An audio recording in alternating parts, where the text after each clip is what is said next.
Now, I think I said before that when I make videos, sometimes I'll be like all over the place and I won't really be able to say everything I want to say. So tonight I made a video about Nene Leakes slut shaming Cynthia Bailey's daughter Noelle, and I really didn't like even go in. Like I really feel like I scratched the surface, but I think I was also looking at the time. I was like, oh, I really don't want to make a 20-minute video, but now it's probably gonna end up being like a 40-minute 2 video series type thing. Child, who is calling my line? I'm sorry. So, Nene Leakes. When I was going in, I was talking. I misquoted, or rather, I misspoke, and I was saying, twerking in the club when, Nene and them were talking about twerking in the mall, and as if like that matters. It's like, what were y'all doing in the mall before? You know what I mean? I know when I was in the mall, we was acting up.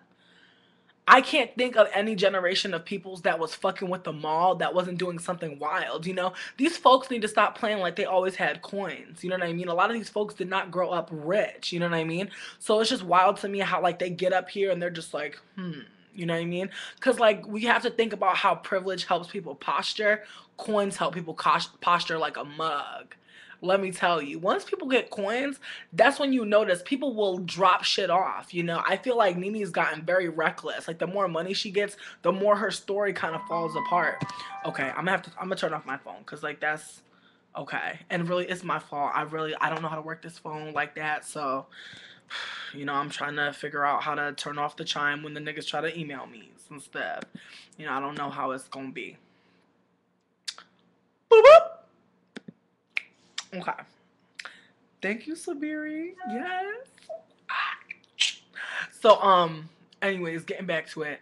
So, but I like to say thank you. So, when we're talking about twerking in the mall, I'm just sitting here like, nigga, do you know what I used to do in the fucking mall? Can I tell you? One time I bought some popcorn and just went to the family bathroom and fucking popped that shit and just sat in the mall and was eating it. And I didn't know you couldn't do that at the mall. There's a lot of shit you can't be doing at the mall. I feel like twerking is probably something you can't do at the mall because if you can't eat popcorn at the mall, even though they got a microwave, even though I'm sure it's for baby bottles and things of that nature, but still, you know what I mean? Nobody stopped me. And I still made the popcorn. But I did get stopped by security just for leisurely eating some popcorn in the motherfucking mall. Like, this nigga dead ass stopped me and told me to throw it away.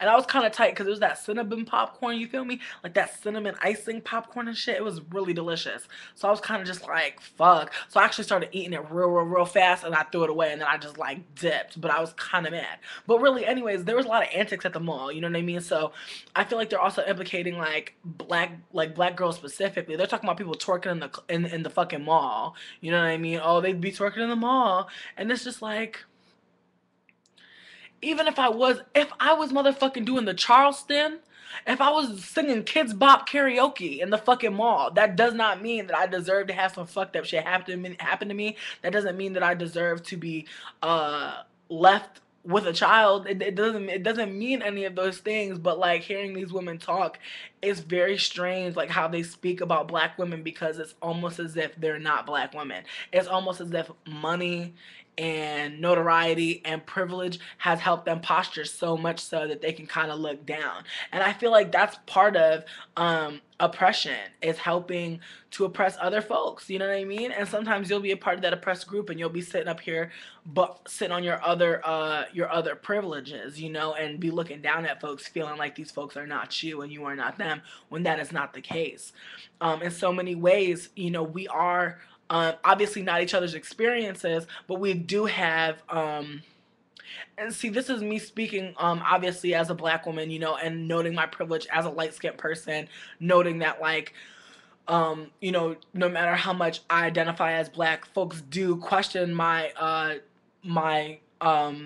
blackness, and while that is obviously something negative for me, it plays into a larger system of anti-blackness, which is a privilege. And I feel like, some light skinned people, they be having hard times, really thinking about shit like that, but it's real. light-skinned people, you know, they forget that, yeah, we're all black, but like light-skinned people are so quick to talk about, oh, if slavery happened again, we will all be slaves. But you hear how light-skinned people talk about they would still be slaves, but they won't talk about how within slavery they were favored, and within slavery they had privileges. You know, light-skinned people had a higher rate of being freed.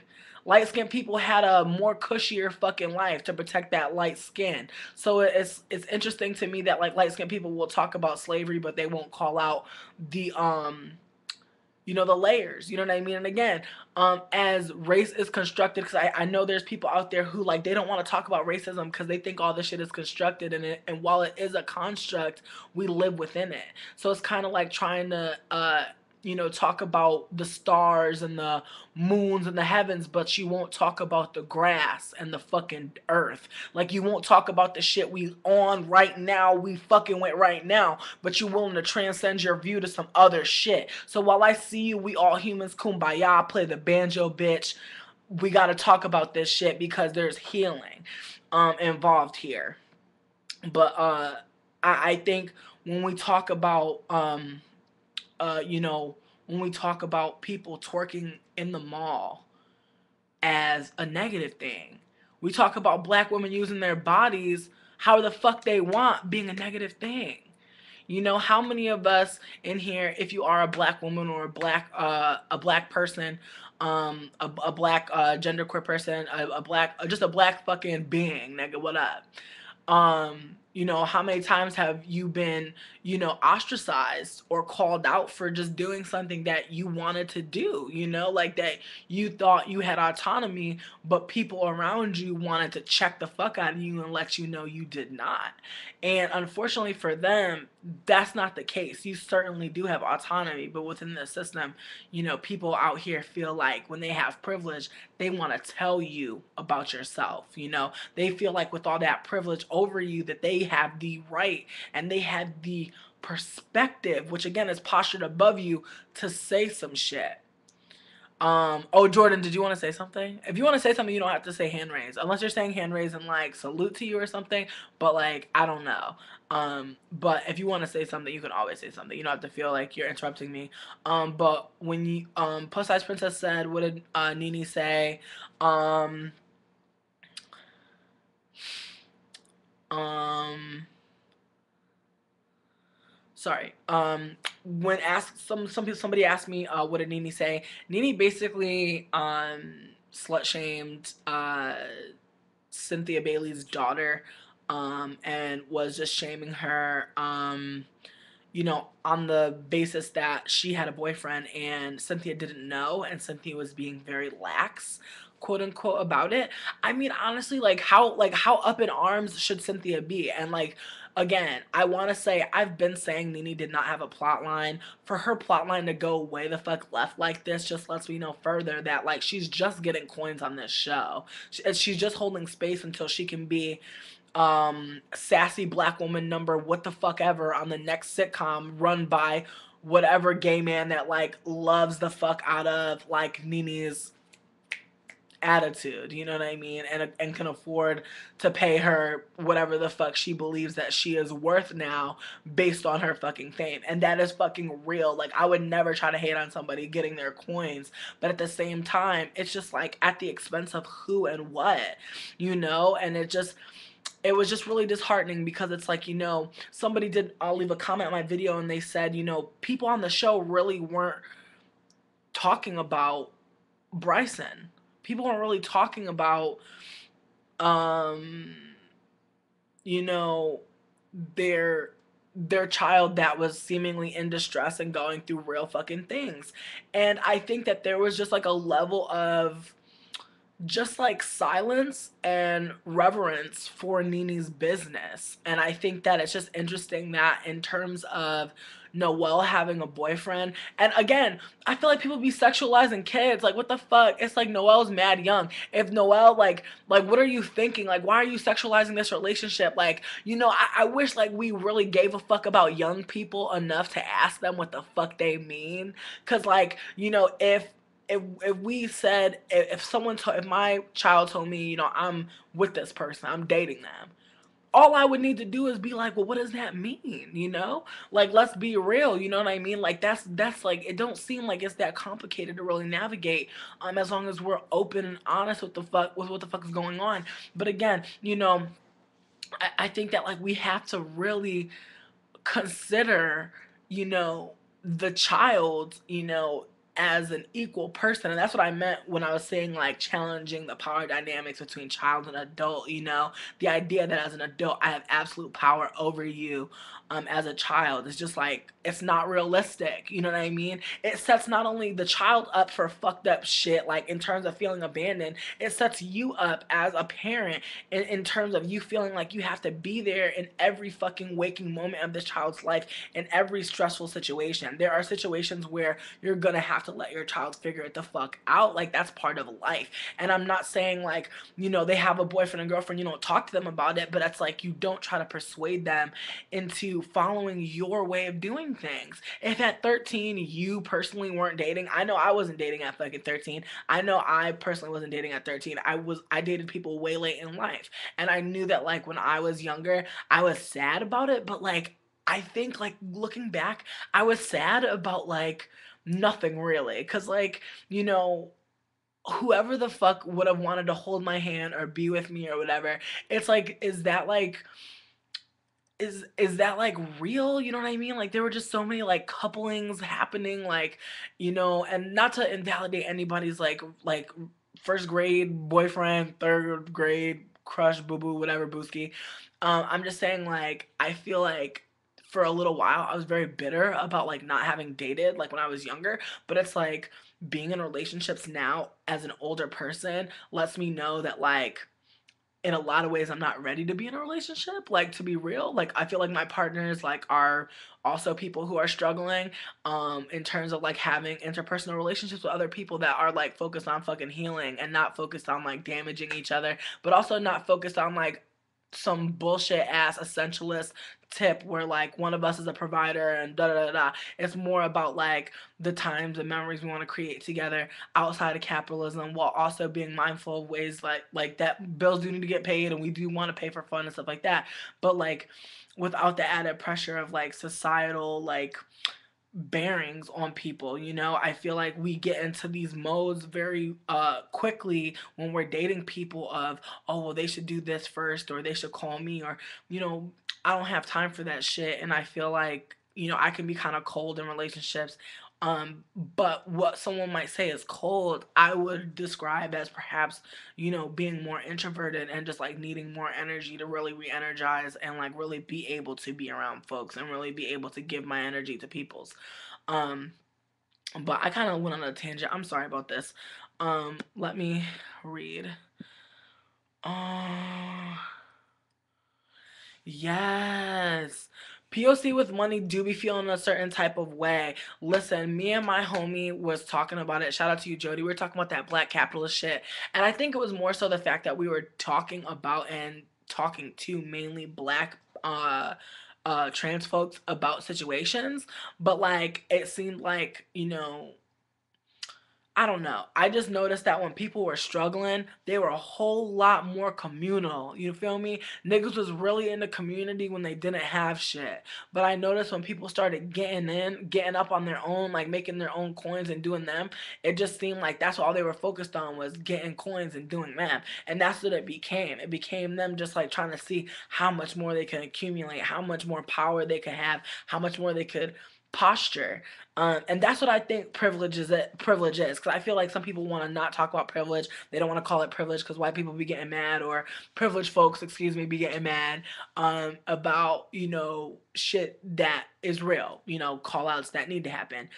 So I think it's important to, talk about it in perspective with fucking posturing. You feel me? Like, white rich niggas be looking down on everybody. You feel me? But, like, it don't mean that, like, money don't help you posture, looks don't help you posture, you feel me? Like, and again, posturing privilege, you know, when you looking down at somebody, you really can't appreciate all of the fucking perspectives that this person fucking has, you know what I mean? And you can't even see perhaps, you know, what's going on beneath you, now that you're quote unquote at the top and looking down at everybody. But you know, there's a different perspective always from the fucking bottom, and people from the top should really fucking, you know, take heed. But I guess, you know, that's how things are set up. Um, but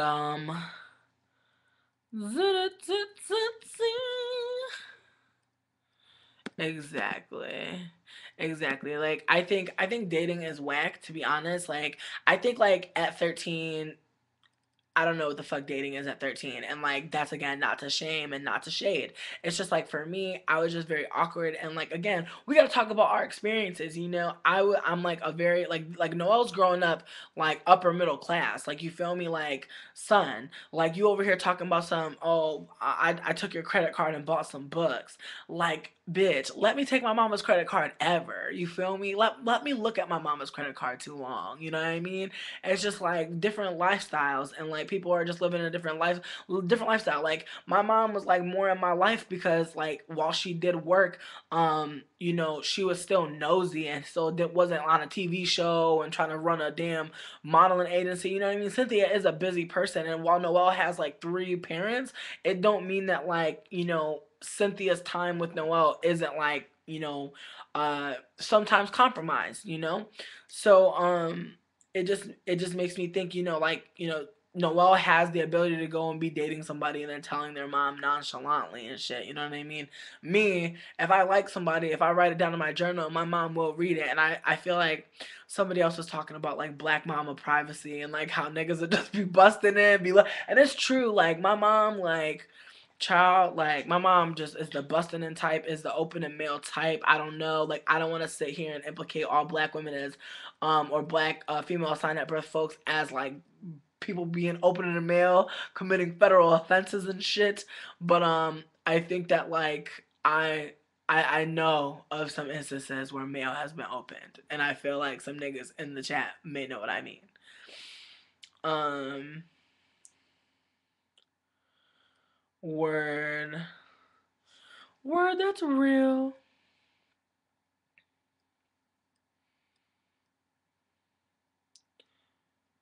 Exactly, yo, that's true. College people are so about being fake polite. But I also feel like money makes people be on some gossip girl shit. You feel me? It's like people do blatantly horrible, fucked up things, but in the eyes of the scene, in the eyes of society, I feel like they want to be like, you know, seen as above anything below.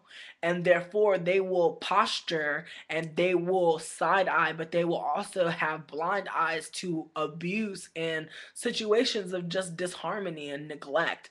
And it's unfortunate because I've seen it in a lot of situations, but I just noticed that a lot of times when capitalism, or rather when money is introduced as being something that someone, you know, holds over someone else, I noticed that like that situation usually becomes escalated in a way that's very fucking unfortunate and very like divisive. But I noticed that, you know, again, these are black rich ladies sitting at a table discussing younger black women, and, you know, implicating that younger black women are at fucking malls twerking. And that is one facet of blackness that is real. You know what I mean? I would love to be at the mall twerking right now, but it's 3 o'clock in the morning. And niggas gotta sleep. But you know, for whatever reason, you know, if God forbid you twerk in the mall, you know, then you know, X on you. You know what I mean? A plague on your house. You know, I don't know. I'm not sure where Nene was going with that. Other than I'm sure that she meant to say that like somehow someone twerking at a mall is low class and not worthy of anything, and Cynthia should watch out before she has a mall twerker on her hands, which makes me just depressed because, you know, Noelle should be able to twerk wherever the fuck she wants to twerk. She should be able to do whatever she wants. She should be able to do the fucking foxtrot on a fucking box of old biscuits if she wants to, and that's okay. But I mean, notice again, posturing. When you posture, I think also a key to that is also retaining that posture, never seeming to stoop or slope or fall into the stereotypes of whatever marginalized group you're really in. You know what I mean? So if you try to posture over folks with money, and you know that you come from a history of not having money, you know, you might go a little bit extra hard on your broke folks, you know what I mean? Trying to like comfort them, tell them to get their bootstraps. It's similar with fatness. When, you know, fat folks like lose hella fucking weight, when they get that thin privilege, they love to go find their fat friends and tell them about shit. Child, let me tell you, if I had a cookie if I had a cookie for every time one of my fat friends lost a bunch of weight on Weight Watchers or some other motherfucking diet plan, diet system, treatment, whatever, if I had a cookie for each time one of these people came up to me and tried to tell me something about losing weight or how I could do it too, or some sort of motivational speech about fat bitches, something, bitch, I would be satisfied. Okay? And let me tell you, I love cookies. Let me tell you, I fucking love cookies. I've had a lot of people fucking tell me, you know, after they lost weight, they want to come into my life all easy breezy on their thin privilege shit like, girl, you could do it too. You know what I mean? And I'm not trying to hate on you folks out here on Weight Watchers and shit, you know, do you, Pikachu.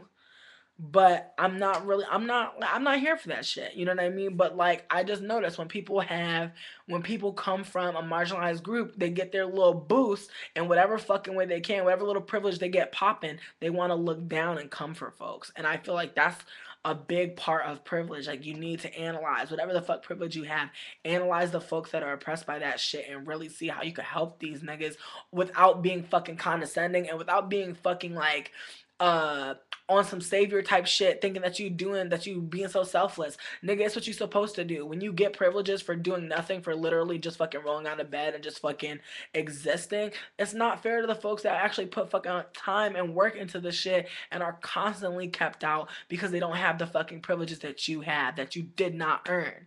So like that's yeah. You know, that's real.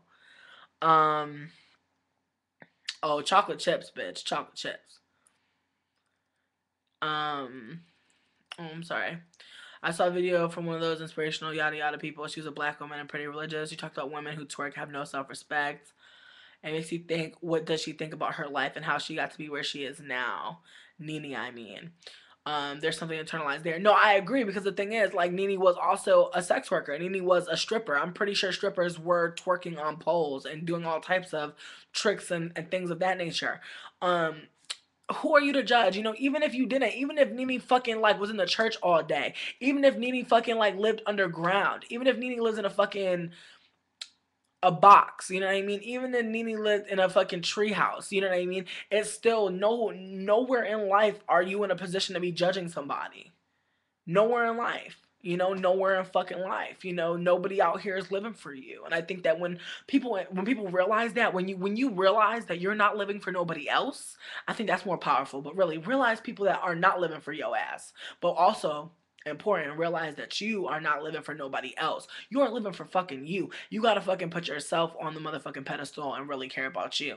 But in this situation with the whole Nene thing, it just like it bothers me because again, you know, as someone who is often female assumed, you know, I do anything with my body and I'm looked at in some type of way. You know, there were just like the policing of my body like is so annoying, but especially in terms of like blackness, especially in terms of like blackness and fatness, you know, people feeling like they have the right to talk about me and they have the right to offer and solicit to me things and tell me how to live my life. You know, it's just like that's so much privilege you have to be sitting somewhere and feeling like you know me better than me and feeling like you know how to help me more than I can help me. And really be offering just like a fucking judgments and negativity on me. It's just a very strange thing to watch. And again, I really do appreciate Nene. I think that she's hilarious, but I think at the same time, you know, as someone who considers themselves a comedian, comedy comes from a dark place sometimes. You know, sometimes we got some things we need to work out, and by no means am I perfect. By no means have I been a perfect fucking you know, anti-oppressionist person my whole life, obviously not, but I think it's important to call shit out when we see shit, because like that's a big part of like changing things. That's a big part of like changing how we see things and promoting dialogue. So like the people that don't know or don't understand can say their piece, and then like either understand from rebuttals or understanding from educating themselves. Hopefully, that's what they fucking do. Educate themselves. Don't expect people to educate you. That's also a big part of it. But it just, again, getting back to it, like having a body, having people assume, things about your gender, about your sexuality, just from your body is just like so creepy. I want to say also too, I don't know. Like, part of me feels weird about talking about this because I feel like really, I don't know. I feel like there are a lot of layers to it, so I feel like it has to be broken down in a lot of ways. But I feel like, I've been recently trying to wear my natural hair, but I dyed my natural hair like a weird color. I tried to dye it black, but then it faded back to green, and I'm kind of just over it. And I just want it to be like one natural color again. I'm kind of like over having colorful hair a little bit. Like, not really, but like I kind of am, but only because my hair is boring me now. Like, I don't want to cut my sides anymore. But tangent, sorry. I've been trying to like wear like natural hair wigs because like they make me feel like really positive with my hair, because my hair, like when I was growing out my hair before I like really was cutting it and doing things with it, it was like not similar to this curl pattern at all, but it moved and it had like a very nice texture, and I really just missed it. And I also like having the warmth of a lace front on my head. Like, this is actually seriously very warm. Sometimes in summer it's almost impossible to even be thinking about wearing a wig, but in these winter months it's kind of like wearing a very fabulous hat. So when I wear my hair like this, I realize that it's giving people realness, but I also notice the fetishization of fucking black hair, bruh. Like, listen, when I was out in the streets with my colorful mohawk and shit, like, yeah, people would fucking be gawking and be wanting to touch it. But this shit right here, like, this is the shit, okay? People are out here losing their fucking minds. I had to tell mad people not to fucking touch my hair. I had to stop people from fucking sniffing on my hair. It was so fucking creepy. And I think that like it just goes to show that, like, just because this isn't my real hair don't mean that's not gonna creep me out if you touch it. It's still part of me. I came out with this shit. If I'm wearing a pin and you fucking pull the fucking pin, you know what I mean? Like, I'm not supposed to be mad just because it was a pin. Like, it's not part of my I don't know what the fuck those people are trying to say, but like, people touching black folks, black bodies not being fucking autonomous, like black bodies not being able to move through the world without being questioned and touched. And like, people don't really ask me that much, like, if this hair is real. People usually accept that this hair is mine, but I will notice, like, let me tell you, when I wear like straighter curl patterns, people will ask me, is this your hair? Like, straight up, they're just like, this can't be your hair, because like people think straight hair is, you know it can't be real. Brown skin, straight hair. You know what I mean? Like, they're not buying it. But this hair, they're buying it, but they're also like objectifying the fuck out of me, and it's very creepy. The things that happen, and it just makes me think. Because at the end of the day, I can take this shit off, and like things are obviously like less like fetish ish. But I think at the same time, I get fetishized for so many things. It's just like hard to like realize what I'm getting fetishized for unless they explicitly say. You know what I mean? Sometimes they'll go out of their way to say some things. Like, I remember I was riding my bike one time down the street, and this white man dead ass started following me on a bike, talking about singing "Wild Thing" behind me, just like "Wild Thing," and I'm just like, ew, like, go away, like, ew, and it's just like shit like that, man. Shit is weak, but let me get back to the chat. I'm sorry. Y'all know I be tangent.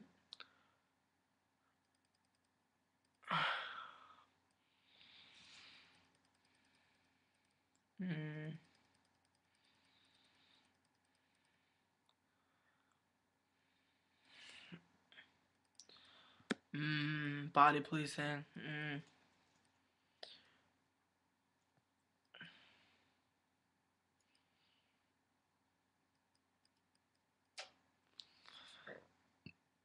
Exactly. Who said being wide was bad? They're haters.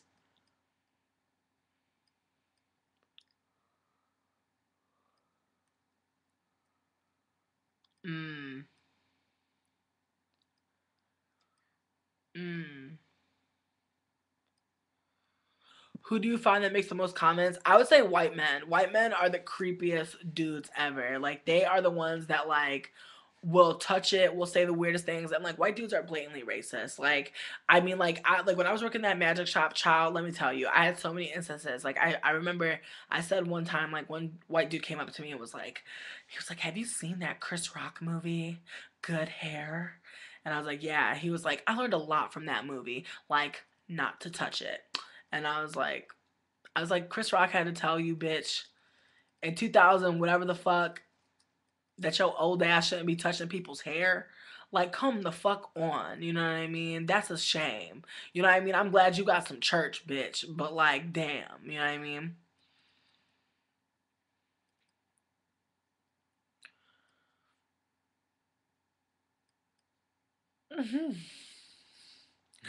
I'm dead. Yo, for real. I don't know. Older white men are just, like, really creepy. Um, but I definitely had like a lot of older white men just be. I had this one older white dude come into the magic shop and he was just like, he like walked up to me and was just like, "Are you a real witch? Can you get me a wife about 5 foot tall, Asian and submissive?" And I was like, "No." And then he was like, "Aw," he was like, "I like Asians." He's like, "I think they're cute." And then he looks at his daughter and he goes, "She thinks they're weird looking." And then the daughter was like, and it was like these two ugly ass white people just in the magic shop just being racist. And I'm just like, this is it. I'm like slaves died. I was like, slaves died for y'all niggas to just be in New Orleans on some fucking, we're from fucking Lafayette, fucking drove here just to take my fucking ugly ass daughter to a fucking magic shop and harass fucking black ladies at their fucking whack ass job. You know what I mean? And I was sitting there at the job and I was just getting mad, but it's like I couldn't even bug on him. Like that's poverty, my nigga. Like when like you go like when you going through some racist shit, when you having racist people at your job bothering you and doing evil shit, and you can't even be like, y'all are racist. Like, yo, tell me why one time this white lady fucking like stopped me outside. Like I had this afro wig on, and she was like, "Is that all yours?" And I was like, "That's racist." And this bitch was like, "Excuse me?" And I was like, "That's racist." She goes, "Excuse me." She goes, "Do you even know what I am?" And there was this ugly ass white lady with dreads talking about how can I hate what I am. And she had a fucking she had like a black baby being held by a white man like coming down the street. And she's like, "You don't even know what I am." And I was just like, "Okay, no shade, but even if you are like a biracial, like a white passing black lady, like fuck out of here still, cause like you shouldn't be asking niggas if this is their real fucking hair. Like no tea. Like I feel like that's just like the code. Like you don't ask people if that's their real fucking hair. If you want deets, bitch, if you want details, like you're bold as fuck for asking. I'll say that because I think that it's like nobody owes it to you to tell you what the fuck the tag in their wig says. Shit, some people do it. I be doing it, but not everybody's gonna do that for you. You shouldn't be expecting that shit, cause not everybody is open with their fucking body mods. That's another thing. Some people are just not here for you outing them. So that's also a part of it. So don't be fucking going up to people talking about, is that a wig? Cause that's fucking transphobic, to be honest, and that's fucking like hella fucking. It's just It's like, why do you need to know the invisible parts of my fucking life, bitch? Like if you can't tell, bitch, then it must be doing its damn job. Okay, camouflage like shit. You know what I mean? But that white lady was mad when I told her when I told that white lady it was racist to say that shit. She was like, "It's not racist to ask a question," and I was like, "It is though. Some questions are racist. You know what I mean? Like, I'm sorry to tell you that. But man, you know how shit be. But also, I was gonna talk about something else. What time are we at? We're at 32. Okay, I don't feel bad about this. Actually, let me powder my nose.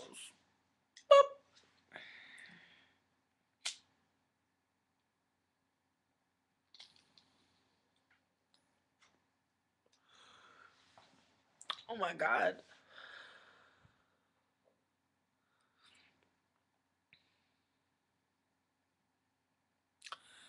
Steven S. Stevens Steven SCGA. I feel like I don't feel like that's a race hang up. I feel like someone asking if you have a big dick because you're Dominican has more to do with like the fetish the hypersexualization of like darker skinned men. You know what I mean?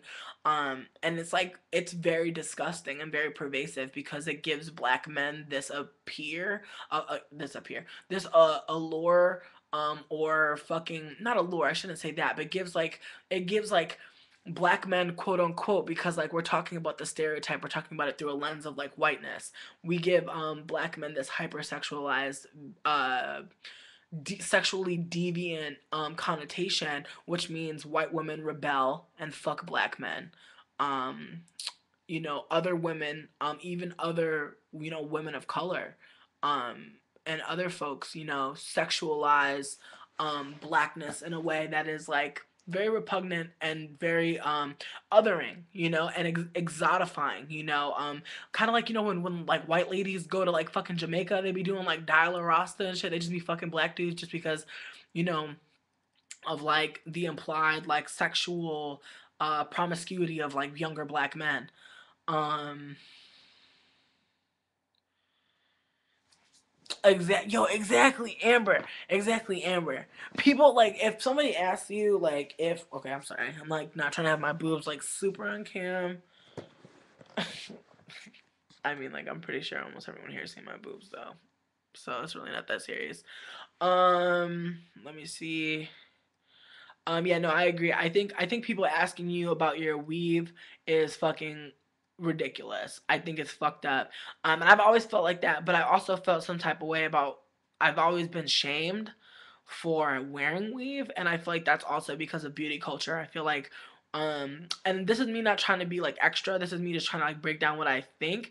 I think that when you are getting privilege from the way you look and it is not quote unquote authentic, it creates an anger, but also, and rightfully so, but also an anger that is also kind of like misplaced and misdirected on the person and not the systems in place. Like no individual person who's put on makeup and like looks fucking bomb like came up with the idea that like looking fucking bomb with makeup on is gonna get you privileges. Like no one's come up with that. They benefit from it, sure, but that's not their system. And to like shit on people who like wear makeup or who look quote unquote like whatever the fuck, like whatever insert like slut shaming ass fucking thing that people fucking think of when they think about makeup and women looking quote unquote good.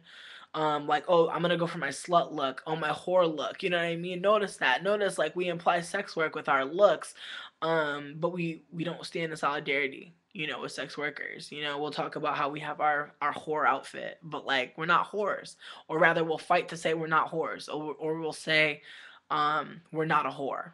But like the way that words get used. Um, but yeah, as I was saying though about how like the hypersexualization of black men is like fucking mad gross and it's mad fucking potent and it's like really creepy, because like there was like this white girl who's like following me who's like trying to be my friend or something, and she was talking about how she was like fucking this black dude, and she was actually like using like the fact that he was like this black like long like king dread ass nigga, like uh like was using his picture and like I think pictures of his dick to solicit other white women out of mad money. And I was like kind of dead, but I was kind of annoyed that it was a white woman doing this. Like I was like actually very sick about it because I was just like, oh, like man, like I mean, I on one hand it's like, she is using this money to take care of this black man, but I'm like, god damn, like is what kind of relationship is this? You feel me? Like god damn, y'all are out here banging, you know what I mean? Y'all is grinding. But uh yeah, just like a lot of fucking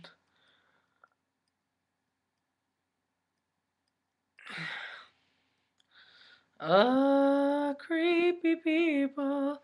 Y'all be telling me fucking R.L. Steins and shit in here. Mm.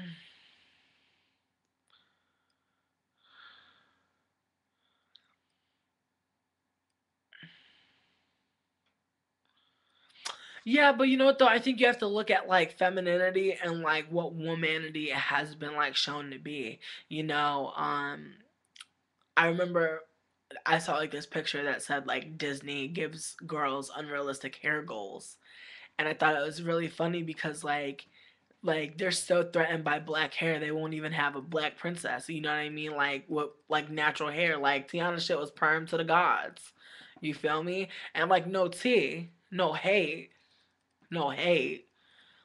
But I'm being real. You know what I mean? It's like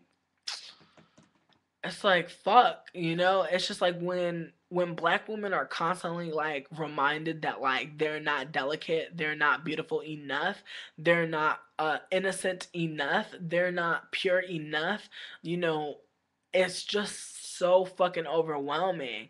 Um so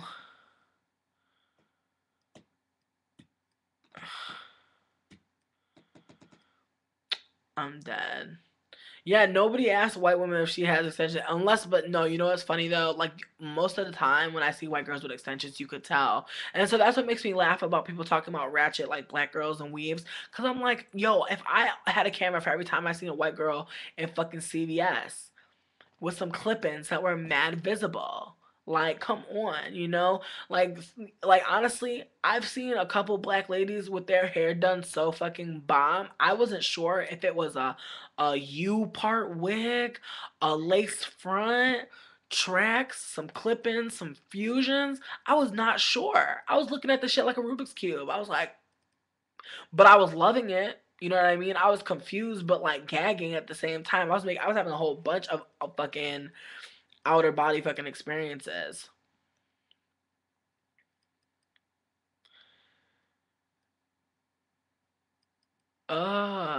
See that's. Mm, I don't know. Like I think like I wore my natural. I remember like as a kid wearing my natural hair because like my mom was not putting me no fucking weave, bitch. My mom did not have weave money. I was not like honestly like that's the other thing.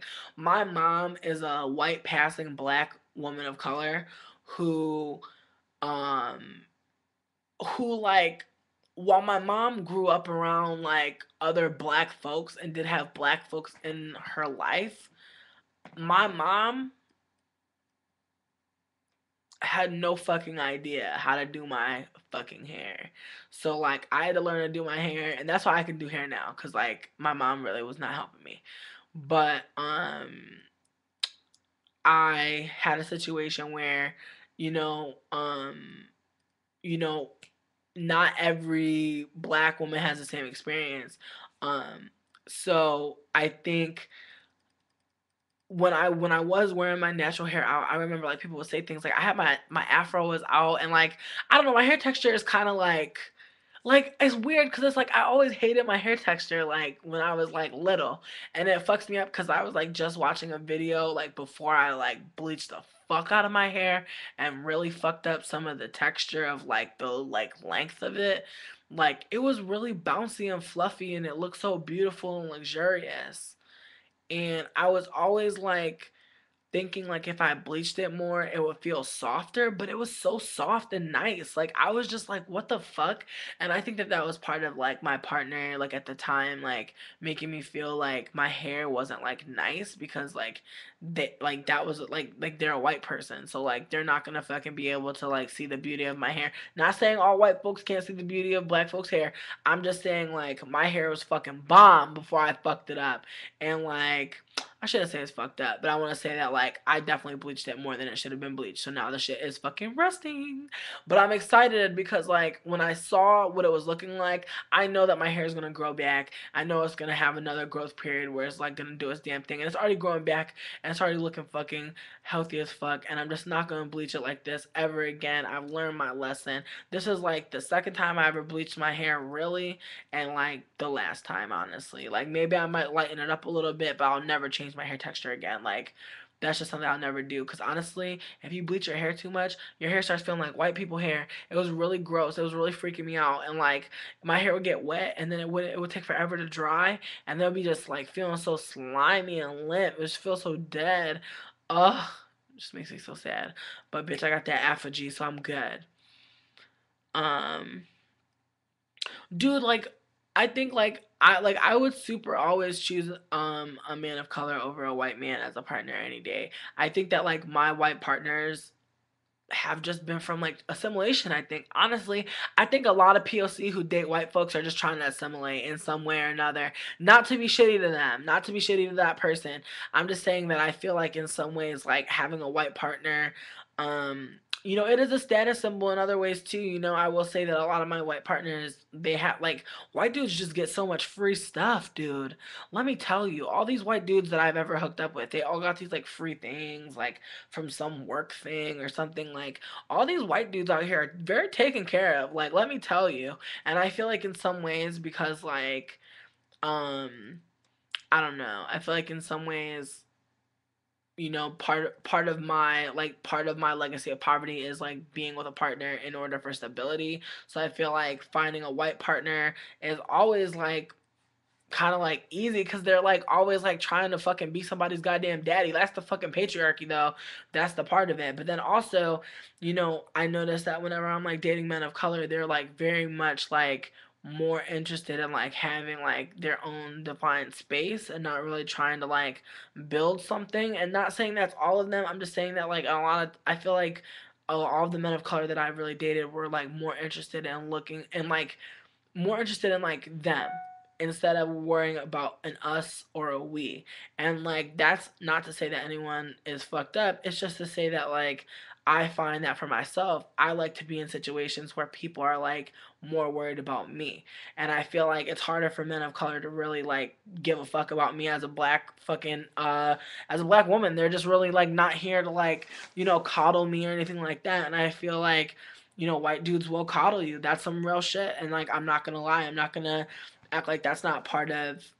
Maybe I wouldn't say the attraction. I would say that's part of like the perhaps ease of dating one. The ease of dating a white man is that they're fucking seemingly uninhibited, because like they're what the fuck do white dudes have to complain about? And they have a lot to complain about, let me tell you. But it's all bullshit. And I think that what white dudes really like are like brown ladies who will listen to them. I've noticed this. I've noticed this a lot. A lot of the brown ladies that I chill with that have white partners, their white partners be real quiet in the space, but you know that when they get home, it's just them chattering on about non fucking actual serious important things. But that's neither here nor there. I feel like I'm gonna end this, but honestly, everyone's been writing such amazing things. I feel so bad about wanting to leave, but it's 4 o'clock in the morning where I'm at, and I love all of y'all. I wish I could save all of these chats. Actually, the chat will be here, so I think I'm gonna go through it in the next Ustream, and we're gonna talk about some old stuff. So I hope everybody comes back. Who's here right now? I'm gonna try to have a Ustream tomorrow, maybe, but kind of busy. Not gonna lie. Um, but it's good to talk. It's cool to talk to you guys. It's cool to talk. And I recorded this, so it's all here. So we'll talk soon. Bye bye.